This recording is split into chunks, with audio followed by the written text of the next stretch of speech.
آدم بیرگ بی خاصیته، مثل شوت تو تیرک. واسه همینه که هنو هیچی چیم، واسه این که پشت هم نیستیم سر بردم همو میپیچ.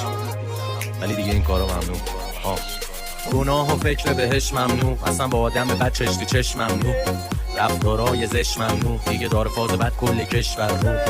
اونی که رفته عشقم بود، نمیدونم که کی کجا بشفهمون، که ما دوتا دیگه مال هم نیستیم. رفت منم دندم نرم و چشمم بود. غر ممنوع، تو قرمه گوش ممنوع، دل بکن اثر چی گوسفم بود.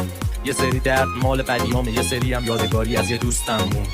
حتی بغل و بوس ممنوع، حرفا رو میشه از رو پوستم خون. رفتارای لوس ممنوع، آره اینجا تاریکه اما اون سرنون.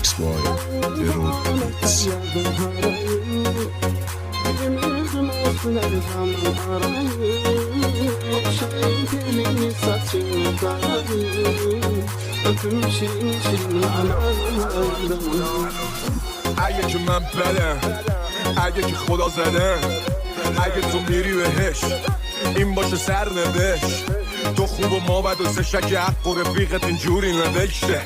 من شدم پا به عشقت که فقط واسه رفتم به بهشته. اگه ما بدا مثل شما خواستیم خوب باشیم نشد بشه، نشد ما تر و تمیز و گل و محجوب باشیم نشد بشه. چه انتظاری از یه آدم مکومه که خواست خوب باشه نشد بشه. زدن سرشی کردم مثل یه ناجور تنش نشد بشه. ببین این خدا تو رفیق مام بوده، بپرس ازش حالا که باد جوره. بگو همون دیوونه با مجنونه، بگو همون که هر کاری که خودشو آب کشید وایسا جلوت گفت ممنونه. بگو حمیدو حلال کنه اون شب خیلی مسئوله. بگو میشناسه، بگو بیای میام پیش واسه نشونی. من خواست بگو ته جهنم خونه دل باشه. ببین من خودم تایلاته، تو دوزیم امراته. میگن نکن بده ولی وقت فرارم دست باته.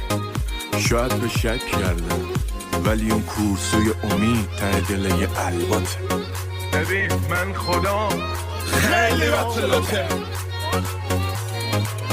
فکر میکنه خدا خوبه مال آدم خوبه، ولی ما بلا بیشتر زد و من